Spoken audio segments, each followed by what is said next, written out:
Voilà, donc bonjour ou rebonjour à tous. On va pouvoir démarrer ce webinaire. Merci d'être là, de nous suivre pour ce webinaire consacré à la sécurité des agents IA. Alors, ce qu'on va faire, c'est que vous allez pouvoir poser vos questions. Donc, il y a un onglet Q&A. Je vous invite à poser vos questions tout au long du webinaire et puis j'y répondrai à la fin. Euh, voilà, donc n'hésitez pas à poser vos questions. Et puis, je vous propose de démarrer dès à présent. Donc, quelques mots sur moi, peut-être avant de démarrer. Donc, Sylvain Thomas, moi, je suis ingénieur avant-vente chez Savint. Ça fait un petit peu plus de 4 ans maintenant que j'ai rejoint Savint. Et donc, auparavant, depuis plusieurs dizaines, on peut le dire comme ça maintenant, d'années, toujours autour de la gestion des identités et des accès. Et donc, le but de cette session aujourd'hui, c'est de parler des agents IA et de la manière de sécuriser ces agents, à quoi ils accèdent, et de pouvoir donner aussi de la visibilité dans un contexte d'entreprise. Alors, on va commencer par quelques chiffres. C'est des chiffres que vous avez sans doute déjà vus, mais effectivement, ça permet quand même de rappeler de quoi on parle. Avec l'IA, donc, la donne a un petit peu changé par rapport au temps de la gestion via des identités machines, euh, avec on voit ici un ratio des identités non humaines, y compris les agents IA, qui sont 82 fois plus importantes que les identités humaines. Voilà. Donc avec la majorité des applications d'entreprise qui vont échapper au programme de sécurité des identités qui ont été mis en place par les organisations. Et c'est ce souci, finalement, d'onboarding des applications qui va exposer à des risques importants les organisations par rapport à ces risques de sécurité. Ce n'est pas surprenant, finalement, qu'il y ait 92% ici des organisations qui aient une visibilité limitée, voire nulle, sur leurs agents IA, combien il y en a, qu'est-ce qu'ils font, quels sont les accès qu'ils ont sur les différentes applications du système d'information, et du coup, qu'il faille en moyenne un petit peu moins d'une minute, ou même 30 secondes, pour qu'une compromission liée à l'IA se produise. Et parallèlement, le nombre de ces agents ne cesse d'augmenter. On prévoit qu'il soit 1,3 milliard d'ici à peine 2 ans. 1,3 milliard, c'est 1/7 de la population mondiale, ce qui montre un petit peu l'ampleur de ces nouveaux challenges à relever. Donc la question qui se pose, les 3 questions qui se posent aux organisations par rapport à la gestion de ces agents IA, c'est 1, est-ce que vous savez combien vous avez d'agents et est-ce que vous savez lesquels ils sont, les catégoriser, à quoi ils accèdent. Deuxième question, c'est est-ce que vous savez les gérer, les gouverner, les créer, les raccrocher à un propriétaire. Que font ces agents? Qu'est-ce qu'ils sont censés faire? Et la troisième question, ça va être comment s'assurer que ces agents font uniquement ce qu'ils sont censés faire et accèdent uniquement à ce à quoi ils sont censés accéder.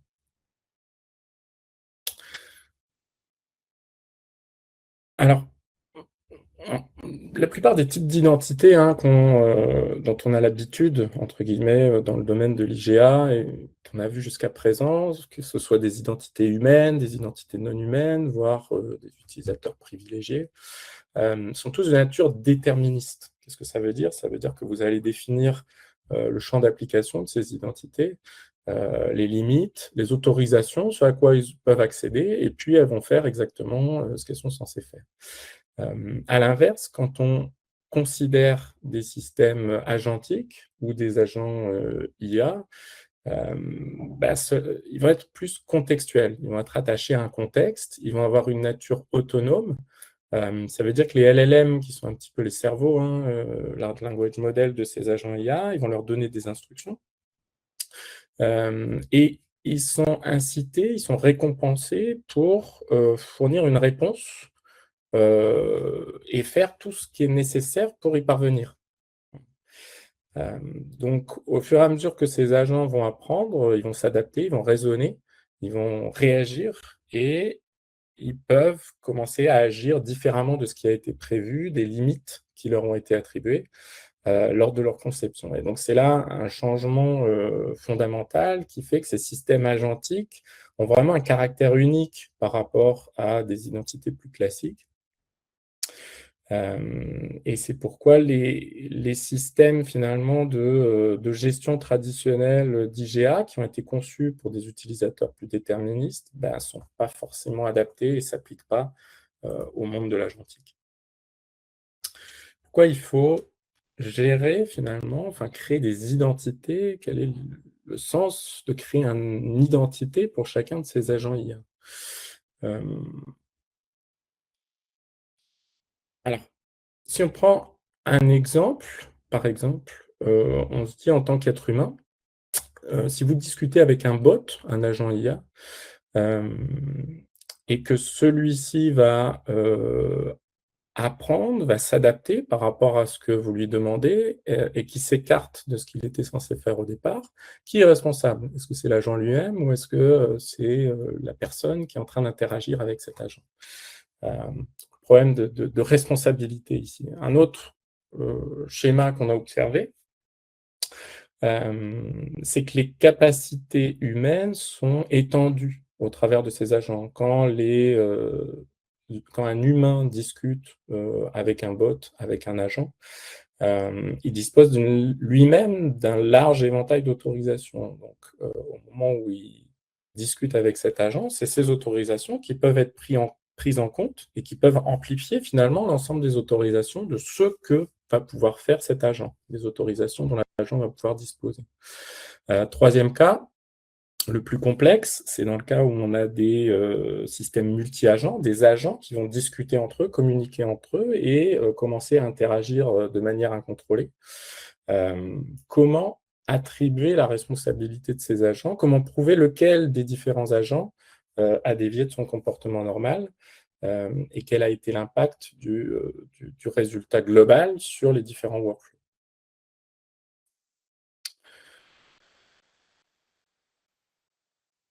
Alors, on constate, aussi dans les modèles de conception, hein, de différentes organisations, l'extension de ce qu'on appelle le piège de l'identité humaine. Qu'est-ce que ça veut dire? Bah, ça veut dire que les organisations ont affaire à 2 types d'agents. Le premier type, c'est un agent interactif, ce que je décrivais tout à l'heure, dans lequel on a un humain qui communique avec un agent et où finalement les capacités, de cet humain sont simplement étendues, voilà, sans qu'il y ait, une identité unique qui soit forcément attribuée à l'agent.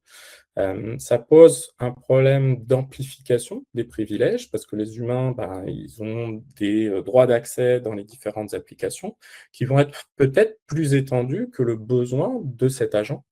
Et donc ils vont créer, aussi des matières des lacunes, on va dire, pardon, en matière de responsabilité, comme je l'ai expliqué. Est-ce que, l'action qui est demandée par l'humain, qui en est responsable? Est-ce que c'est l'agent ou est-ce que c'est l'humain?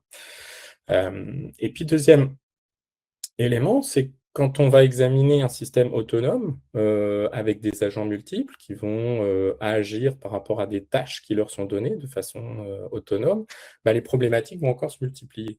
Hem, Par exemple, si un agent commence à, faire n'importe quoi, à dévier de l'intention initiale, alors qu'il agit avec un système à agents multiples, peut-être que l'un de ces agents, a des droits qui sont plus importants que cet agent qui commence à dévier et du coup, bah, encore une fois, ça peut faire s'effondrer la chaîne de confiance.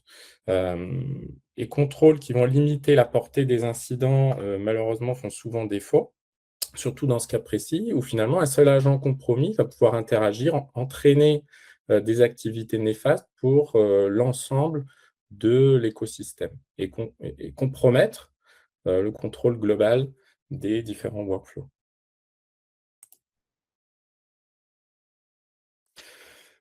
Alors, on insiste, hein, chez Savint, on met cette campagne de sensibilisation parce qu'on est convaincu, que ce qu'il faut retenir, c'est que chaque agent doit vraiment être traité comme un individu à part entière. Chaque agent doit disposer de sa propre identité. L'approche qui serait erronée, ce serait de considérer les agents comme de simples applications. Il y a certains clients qui nous disent: «Bah, moi, j'ai mon MDM, je mets mes agents dans mon MDM». Et puis ils accèdent à des comptes de services qui vont leur permettre d'interagir avec les applications, et donc c'est comme ça que je vais gérer mes agents. Heu, en fait, le souci, c'est que les comptes de services, on va se heurter au fait que c'est des éléments qui sont, statiques, d'accord? Avec des privilèges quelquefois, excessifs, qui vont être statiques, par rapport au moment où ils vont être créés et qui vont pas avoir le contrôle du périmètre, qui va permettre d'appliquer aux agents en fonction de l'intention de l'agent. Peut-être qu'on souhaite créer un agent, qui va juste devoir, heu, résumer une source documentaire. On n'a pas forcément envie qu'il accède à plus, que ça et donc pouvoir, faire en sorte qu'il dévie pas de cette intention. Donc la bonne approche, la bonne façon, on va dire, d'envisager, les choses, ça va être de considérer, heu, un agent et de lui attribuer un périmètre vérifié, une identité liée à son cycle de vie. Dès que l'agent est créé, pouvoir, lui attribuer une identité et au travers de cette, identité, contrôler ce à quoi il a accès et contrôler le cycle de vie de cet agent. Ça veut dire que de la même manière que vous avez défini, des processus d'intégration, arrivée, mouvement, départ pour vos identités humaines, heu, dans votre écosystème et ben, vous allez pouvoir définir, le cycle de vie, de, ces agents et vous allez pouvoir commencer à attribuer vos propres contrôles, contrôler, que font ces agents et s'assurer qu'ils disposent, avoir appliqué les mêmes principes de bonne gouvernance, que sur vos identités humaines, donc les principes du moindre privilège et puis, l'auditabilité, la traçabilité totale des actions qui sont effectuées par, cet agent. Avec 3 réponses, de la solution Savint pour, correspondre à ces 3 enjeux. 1er sur la partie, découverte, via, l'ISPM, le fait de pouvoir donner une visibilité de la posture de sécurité associée à chacun de ces agents. 2e, le fait de pouvoir gouverner les agents. Donc de pouvoir gérer le cycle de vie de ces agents depuis leur création, la modification, le changement, de propriétaire éventuellement, jusqu'au décommissionnement de ces agents. Dernier point, c'est le fait de pouvoir, en temps réel, à l'exécution, identifier, comment appliquer vos politiques et s'assurer que ces agents ne dévient pas, de l'intention, de ce pourquoi ils ont été créés, de ce qu'on leur demande de faire. Donc on va rentrer en détail sur le 1er point en fait, le fait de, pouvoir donner une posture de ces agents, pouvoir déjà les découvrir, ces agents, que ce soit les identités, non humaines, mais aussi les agents IA, pouvoir identifier tous les liens qu'ils entretiennent avec, le monde de l'agentique, hein, ces objets un petit peu spéciaux que sont les LLM, donc les large language models, qui sont un peu les cerveaux des agents et puis quels sont les outils auxquels ils ont accès, et pour lesquels ils vont pouvoir, effectuer des actions et pouvoir identifier des risques associés à ces agents, de par leur configuration, de par le fait qu'ils accèdent, à des applications, sensibles ou à des comptes à privilèges.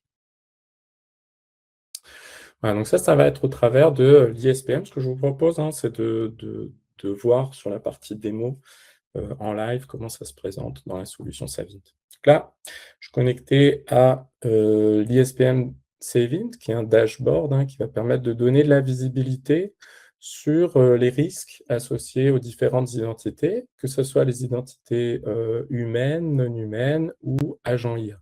Avec des, comment une page spécifique pour ici les agents IA, le fait de pouvoir les découvrir, donc se connecter aux différents fournisseurs d'agents IA, que ce soit les principaux cloud providers, AWS, Microsoft, Google, mais aussi il y a plein d'autres frameworks d'agents IA, que ce soit du no-code, low-code, Salesforce ou ServiceNow. Beaucoup de solutions SaaS aussi ont leur propre framework de création en no-code ou low-code d'agents IA, donc pouvoir s'interfacer avec ces différentes plateformes, ou des solutions plus pro-code qui s'appuieraient sur des frameworks comme LangChain, qui permettent d'identifier les agents et les liens qu'ils ont avec les différents objets de l'agentique. Donc, découvrir, charger ces agents, les découvrir depuis ces différentes plateformes.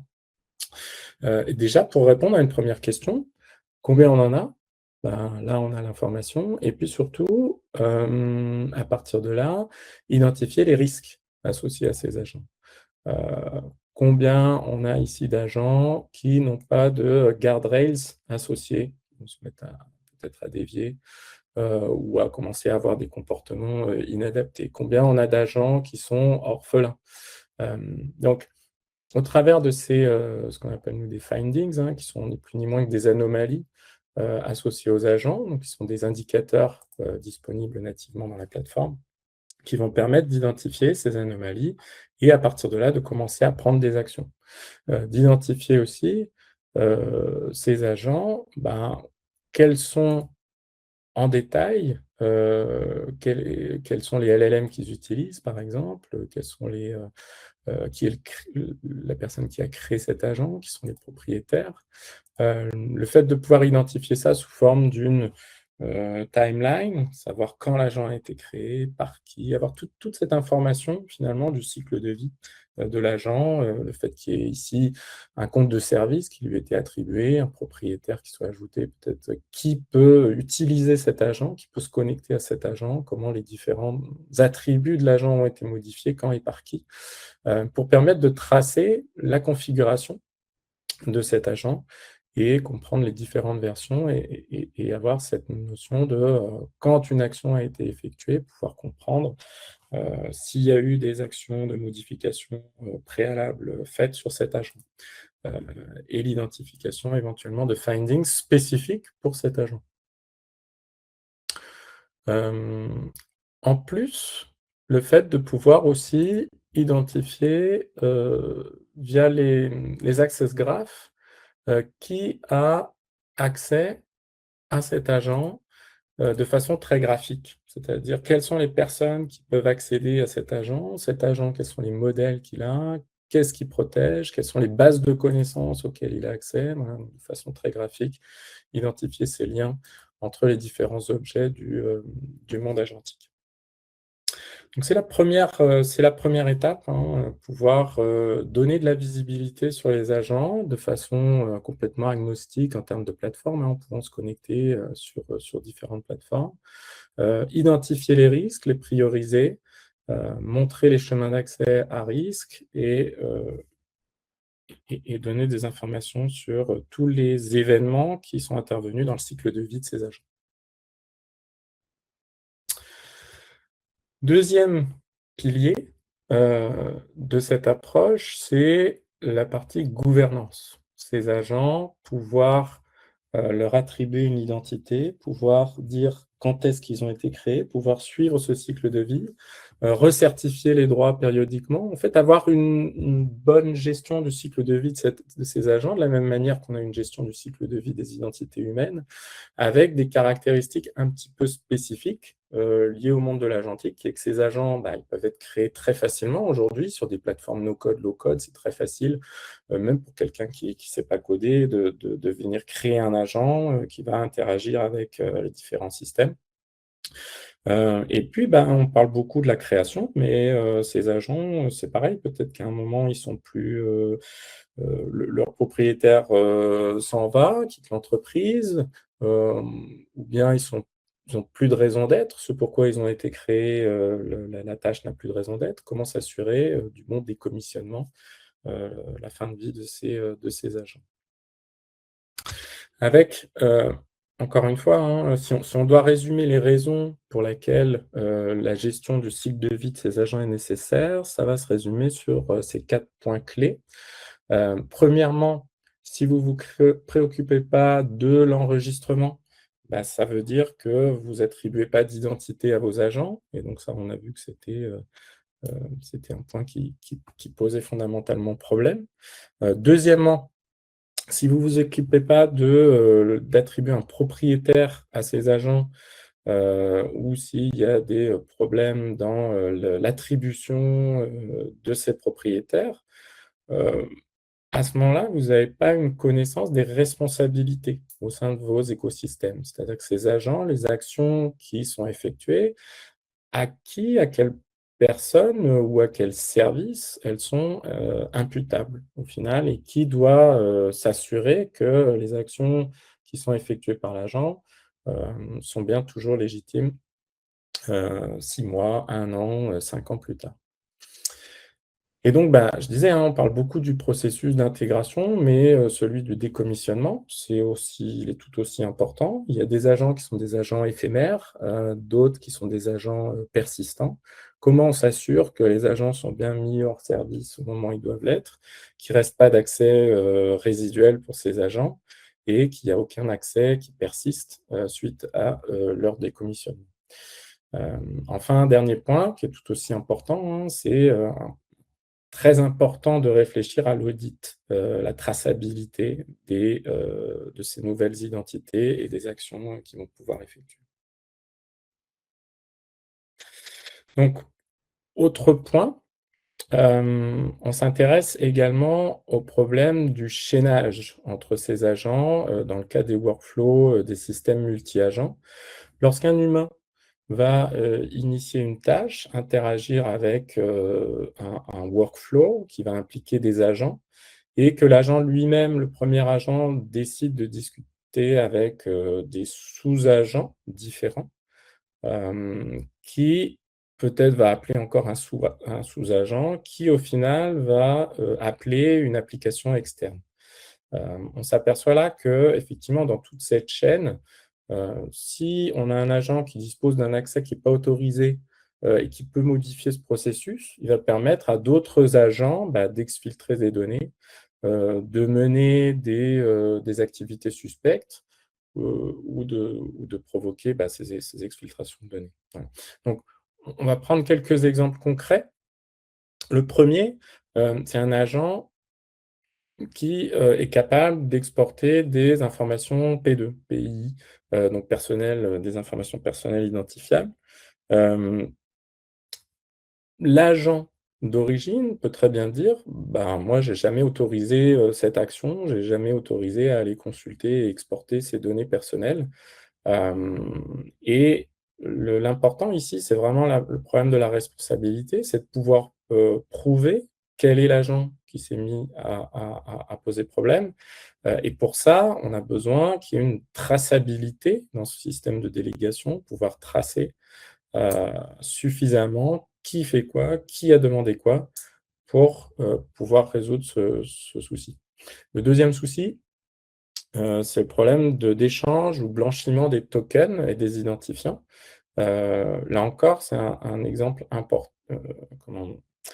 intéressant où finalement on a un agent, mettons qu'on ait un agent peu fiable, heu, qui s'adresse à un agent, qui lui est plus fiable et qui va avoir plus de droits, d'accord? Avec des accès privilégiés. Bah, si cet agent peu fiable est appelé par un agent qui a ces accès privilégiés, il va finalement lui-même disposer, de ces accès, ce qui peut, poser problème, si c'est un agent qui n'a pas été suffisamment testé et qui se met du coup à dévier en utilisant les credentials, en utilisant les accès de cet agent parent qui lui, a été, beaucoup plus mis en visibilité, et où le risque a été plus identifié.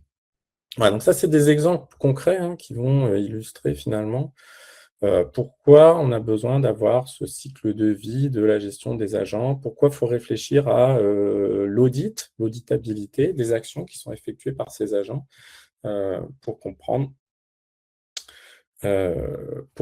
qui fait quoi?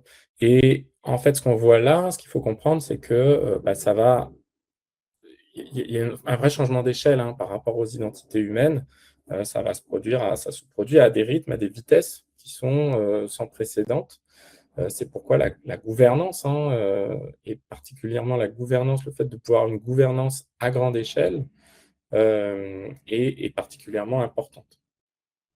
Voilà, donc pas forcément gérer, les choses, ces agents un à un, parce qu'on risque de vite être débordé devant l'ampleur, devant la tâche à accomplir. Donc encore une fois, je vais, passer sur la partie démo pour vous montrer, comment on a imaginé des fonctions, dans la solution Savint qui vont permettre de répondre à ces enjeux, à ces problématiques. Donc on voit ici dans les findings, dans les soucis liés, les anomalies remontées liées à ces agents, il y a le fait qu'il y ait des agents orphelins, avec la possibilité du coup d'aller prendre des actions pour, identifier ces agents orphelins et remédier. Le fait de pouvoir leur rattacher un propriétaire, le fait de pouvoir j'ai fait des mots.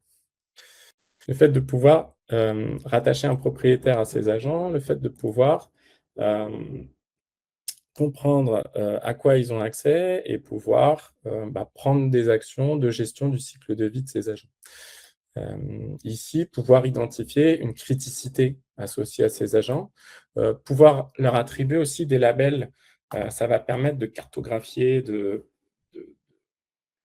préciser, chacun de ces agents. C'est le le risque, par exemple, associé à ces agents, on va pouvoir dire: «Je vais créer un label, pourquoi pas, qui soit un niveau de risque, voilà et high», donc qui permet finalement de cartographier, d'identifier, ici, risk level, haut, boom.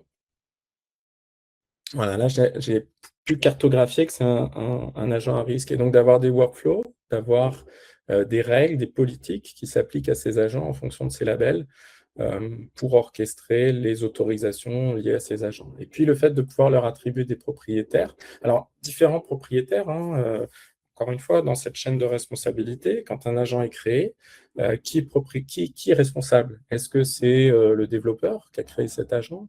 Est-ce que c'est, les équipes de déploiement qui ont, déployé cet agent, qui a été codé, par quelqu'un dans différentes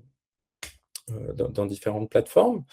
Et qui ont pu instancier peut-être, différentes versions de cet agent? Heu, ou enfin, est-ce que le propriétaire, c'est plutôt le responsable métier, le propriétaire métier qui, a demandé la création de cet agent et qui, en fixe quels sont ses objectifs? C'est un peu ça va dépendre des cas d'usage. C'est pour ça qu'on a la possibilité ici, d'éditer différents propriétaires. Certains propriétaires vont être des propriétaires techniques, d'autres vont être des propriétaires plus, business, d'accord? Avec des niveaux de ranking ici, qui vont permettre finalement de faire intervenir ces personnes dans, des cas d'usage un petit peu différents, en fonction de est-ce qu'il s'agit d'un maîtrise technique qu'on veut pour cet agent, ou est-ce qu'on veut s'assurer, que l'agent est toujours en ligne avec, les pratiques du business.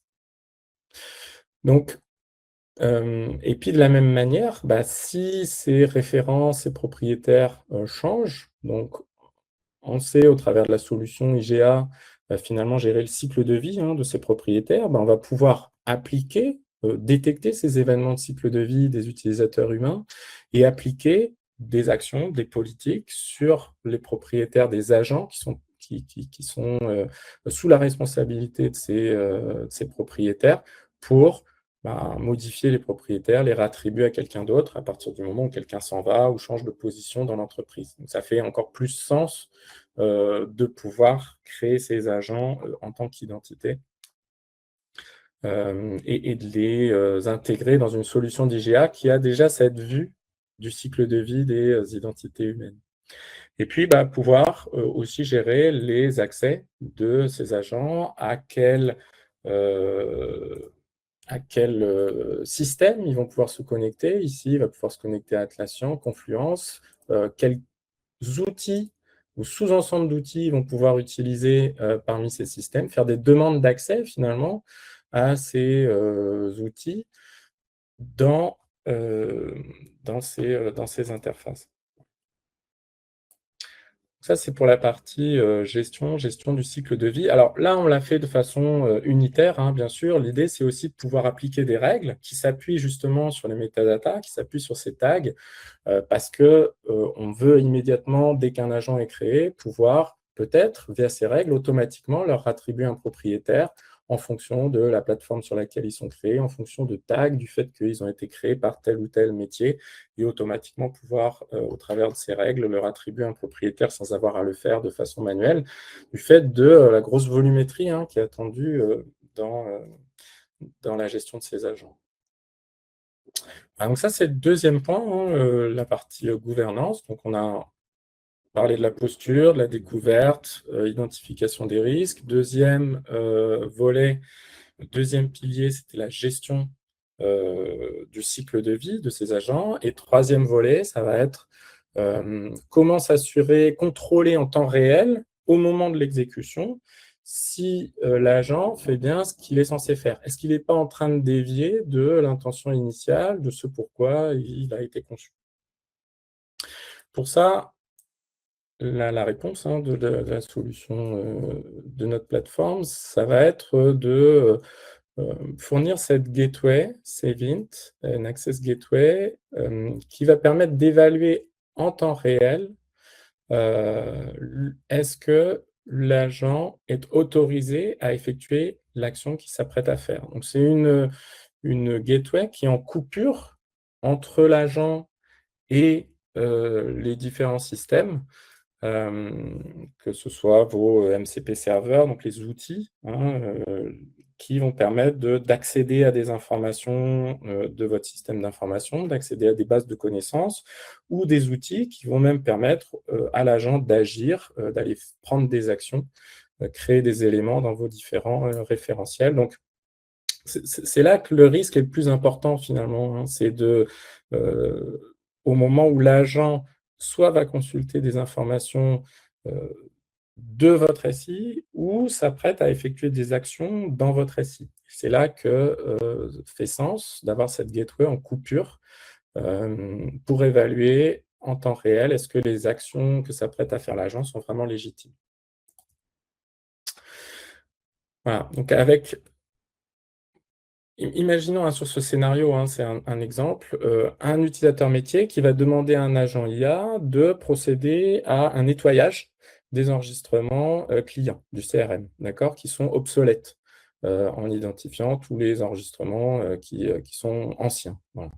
Ou bien un agent, un utilisateur qui demanderait à un agent, vas-y, nettoie-moi le contenu de mon dossier personnel. Ici, l'objectif de l'utilisateur, ça va être de s'assurer d'une optimisation, d'accord, que les éléments sont bien rangés et qui sont correctement optimisés. L'agent, lui, il va planifier son intervention. Il va simplement s'assurer que le nettoyage qu'on lui demande de faire va bien porter sur les éléments qu'on lui demande, donc va bien porter sur des éléments du CRM ou des éléments du dossier personnel. D'accord ? Mais si l'utilisateur dispose des droits d'écriture sur ses cibles, il va procéder à une mise à jour, quitte à ce que ce soit une mise à jour de masse. Et il peut très bien comprendre nettoyer par supprime-moi tout le contenu de mon CRM ou supprime-moi tout le contenu de mon répertoire utilisateur.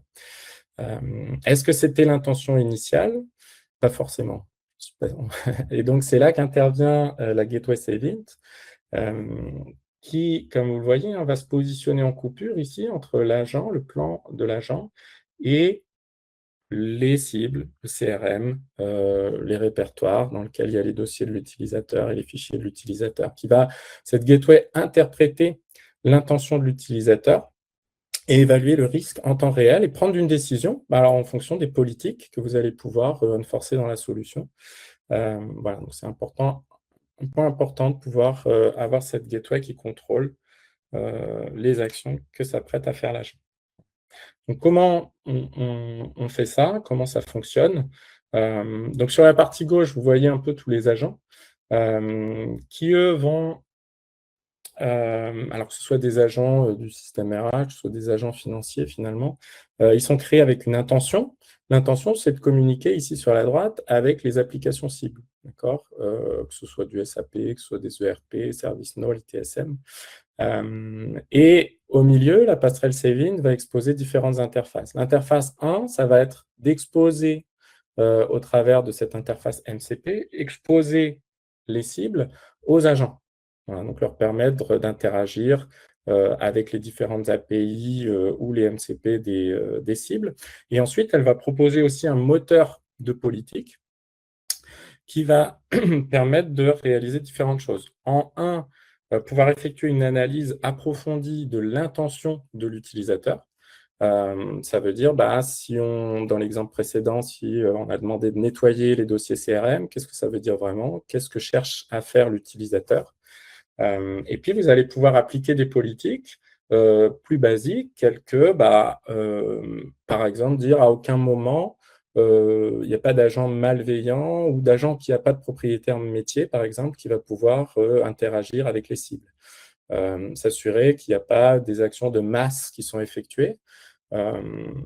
C'est aussi une autre décision possible. Donc finalement, la décision et l'audit, ça va être soit d'autoriser l'action, ça va être soit de bloquer l'action, si on s'aperçoit que c'est une action qui peut entraîner des résultats catastrophiques, ou bien, un autre point intéressant, ça va être de faire intervenir un humain, human in the loop, de demander l'approbation d'un humain quand on s'aperçoit que c'est une action qui est plus risquée ou qui nécessite une élévation, on va dire, de privilèges.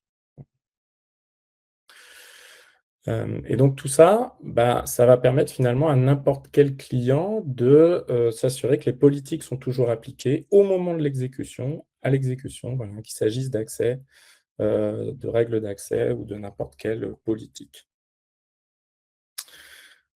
Voilà, donc ce que je vous propose, c'est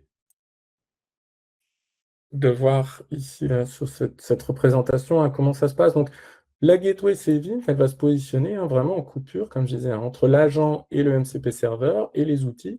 Le but de cette gateway, c'est pas d'analyser, elle est pas entre l'agent et le modèle LLM. Il y a différents types de gateway qui existent sur le marché. Nous, on ne se positionne pas ici sur la partie vérification des prompts injection, s'assurer que l'agent n'est pas en train, en demandant un résumé au LLM, de finalement divulguer des informations sensibles pour l'entreprise ou ce genre de choses. On va vraiment se positionner ici entre finalement l'agent et le MCP serveur pour comprendre, autoriser ou pas l'action que s'apprête à faire l'agent, à demander l'agent ici au même CP serveur pour aller créer un ticket Jira ou changer la propriété d'un ticket Jira. Comment ça va se matérialiser dans la solution? On va retourner sur l'ISPM.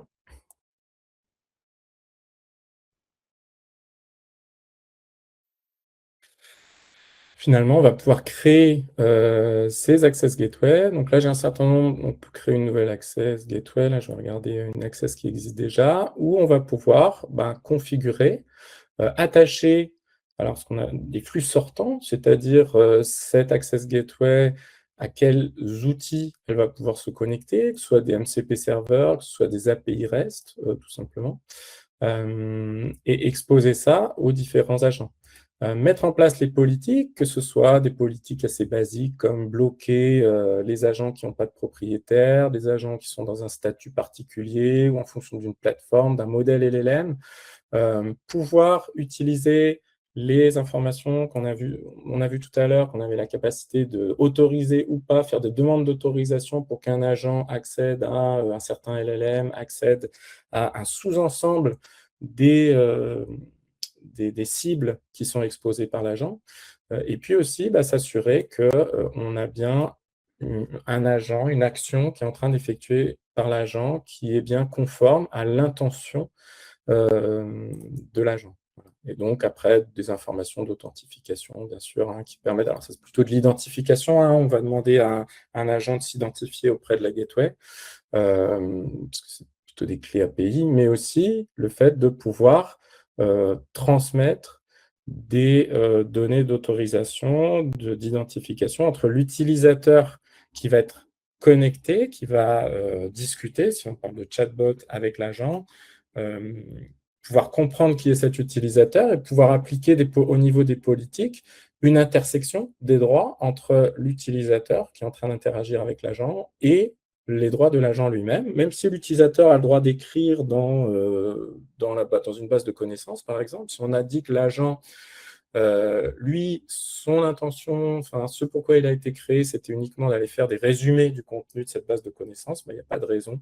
qu'ils se mettent à aller écrire. Donc, c'est pouvoir enforcer cette intersection des droits entre ceux de l'utilisateur qui est connecté et ceux de l'agent. Et puis, derrière, pouvoir prendre des décisions pour aller autoriser ou rejeter. Là, on voit sur les logs hein, de cet agent qu'il y a un certain nombre d'éléments ici qui ont été refusés. Ici, par exemple, on a refusé l'accès à cet outil. Pourquoi? Parce que l'agent n'avait pas de propriétaire. On avait coché que si un agent n'a pas de propriétaire, on peut pas, il ne peut pas accéder à l'outil. Et donc, voilà, c'est ce que permet de faire cette gateway, enforcer ces vérifications en temps réel. Voilà, j'en ai fini avec cette présentation. Je ne sais pas s'il y a des questions, donc je vais regarder et je vois qu'il y a des questions. Alors, comment la gateway, alors ça c'est c'est une très bonne question, comment la gateway va récupérer l'intention de l'utilisateur?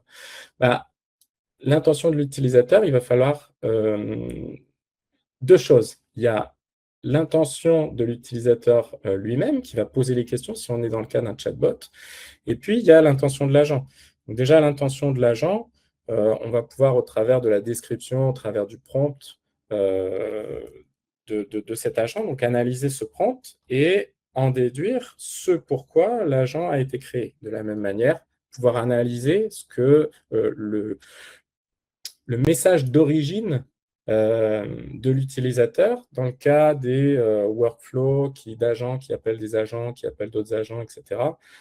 Encore une fois, l'idée, c'est de pouvoir construire un contexte global qui permette de remettre une demande dans son contexte en revenant toujours à l'origine de la demande, quelle était la demande, et pouvoir faire en sorte qu'il n'y ait pas ce système de finalement un contenu de la demande qui se dilue au fur et à mesure des différents intervenants. Alors, comment l'agent est créé, importé dans Saving? Donc, on a différentes manières hein, en fonction de la maturité du client et la manière dont chaque finalement client va interagir. Ah oui, alors, je ne sais pas si vous voyez les questions, mais en tout cas, je vais rappeler les questions. Donc, la question, c'est comment l'agent est créé, importé dans Savint? Alors, différentes manières hein, d'enregistrer les agents. Une première, c'est, comme on l'a vu avec la capacité de découverte, finalement, d'aller se connecter aux différents frameworks pour onboarder les agents, en tout cas identifier tous les agents qui existent sur ces différents frameworks. Une autre manière, c'est plutôt sur des agents de type Procode, où on fournit des librairies, on fournit des API qui vont permettre, on va dire, d'intégrer la création de l'identité et de l'agent dans la plateforme Savint au moment où cet agent est créé au travers de vos pipelines CI/CD. Et puis enfin, on s'appuie, alors pour le Shadow AI, on s'appuie sur des partenariats avec d'autres éditeurs qui vont nous permettre d'identifier quand des agents passent un petit peu au travers des mailles du filet, ne sont pas forcément créés sur ces plateformes pour lesquelles des connecteurs ont été créés, mais pouvoir quand même l'identifier et le mettre en évidence dans les risques. Alors, dans un schéma, User vers LLM, vers orchestrateur, vers agent A, vers agent B, vers gateway, vers l'outil. Comment la gateway a-t-elle accès à l'intent initial? Ben justement, la gateway, elle va être positionnée entre chaque agent et pouvoir du coup cumuler l'intention et fournir à l'agent, au dernier agent, finalement, au moment de l'outil, non pas uniquement le dernier contexte, mais l'ensemble des contextes cumulés des différents agents. Alors, le LLM, la question suivante, c'est où est positionné le LLM dans l'architecture? Alors, je vais revenir ici, on le voit bien, effectivement, on voit que le LLM, il est à côté, c'est-à-dire l'agent, lui, il se positionne pas, la gateway saving ne se positionne pas entre l'agent et le LLM. Finalement, si l'agent, il accède juste à un LLM, il ne va pas pouvoir faire grand-chose dans votre système d'information, il ne va pas pouvoir accéder à des données sensibles, il ne va pas pouvoir modifier du contenu. Donc, il va juste réfléchir en boucle avec son LLM. Ce n'est pas ce genre de problématique qu'on va adresser avec la gateway. Ça va être vraiment la protection des assets, que ce soit en lecture ou en écriture, s'assurer que l'agent n'est pas en train d'effectuer des actions ou de faire de l'exfiltration de données par rapport à vos assets sensibles.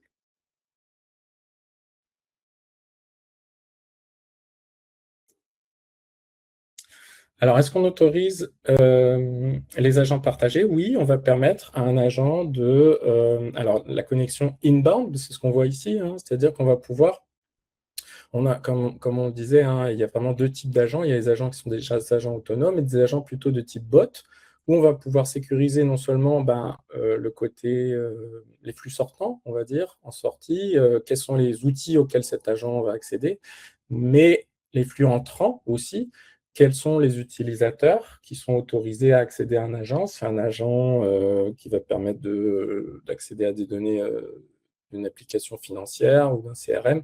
Il n'y a pas de raison qu'il y ait les équipes de l'IT qui accèdent à cet agent autrement que pour aller redémarrer un service. Voilà. Donc, on va pouvoir comme ça catégoriser qui peut accéder à quel agent en fonction des demandes, comme on l'a vu hein, tout à l'heure dans la partie démo.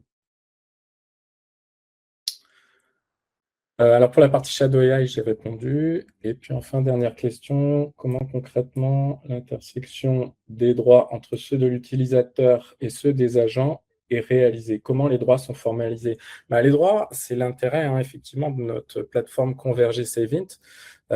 C'est qu'on a une connaissance très fine des droits, y compris les droits fins, des utilisateurs dans les différentes applications avec la partie AAG, ce qu'on appelle nous AAG, qui permet de remonter non pas uniquement que tel utilisateur a accès à tel profil applicatif, mais parce qu'il a un accès à tel profil applicatif qui lui donne accès à telle transaction, à telle page, finalement, à telle fonction, on va pouvoir très finement via la gateway, comprendre quels sont les droits fins de l'utilisateur dans l'application cible et pouvoir faire cette intersection entre les droits de l'utilisateur et les droits de l'agent pour retirer, pourquoi pas, dans le flux qui est rendu par le serveur MCP, dans les informations qui sont rendues, si on va chercher des informations d'un système RH, et qu'on récupère pêle-mêle le nom, le prénom de l'utilisateur et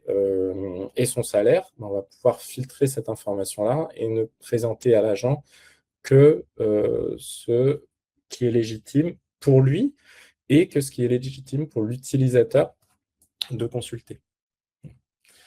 Euh, donc voilà, donc de cette manière, on va pouvoir vraiment établir cette intersection des droits pour autoriser uniquement les actions qui sont à la fois autorisées pour l'agent et pour l'utilisateur qui s'y connecte.